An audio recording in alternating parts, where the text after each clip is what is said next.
আসসালামু আলাইকুম, কেমন আছেন সবাই? আশা করি ভালো আছেন। আলহামদুলিল্লাহ আমিও ভালো আছি। আমি তো এখন সুস্থ হয়েছি। আমার ছোট ছেলে আবু বকর সিদ্দিক অসুস্থ। সবাই দোয়া করবেন আমার ছেলের জন্য। ঠান্ডা জ্বর, অনেক জ্বর আসছে। আর আমি তো রাত্রে রান্না করতেছি হেঁচি শাক দিয়ে, আলু দিয়ে ভাজি করতেছি।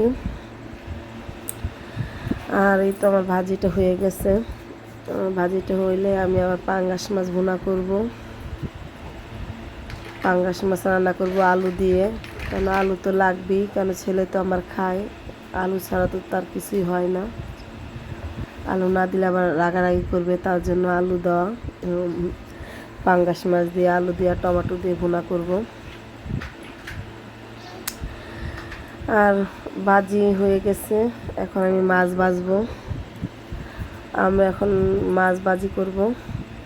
মাছ ভাজা হয়ে গেলে আর আমার ছেলের জন্য সবাই দোয়া করবেন, লাইক কমেন্ট শেয়ার করবেন। আর এই তো মাছ ভাজা হয়ে গেছে। কথা বলতে বলতে এখন আমি পেঁয়াজটা ভাজা ভাজা করব।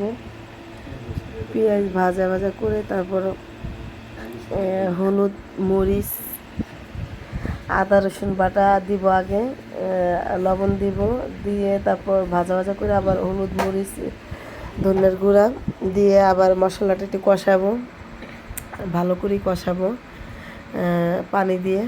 তারপর ওই পানিটা শুকিয়ে গেলে আবার কষাবো পানি দিয়ে। খাওয়ার রান্নার পাশাপাশি আমার হাজব্যান্ড আবার অফিস থেকে আসছে। এই তো নিয়ে আসছে আপনাদের ভাই তালের বিচি খাইলাম। খাওয়ার পরে আবার রান্নাঘরে আসলাম। তো রান্নাটা আমার পুরোটা কমপ্লিট।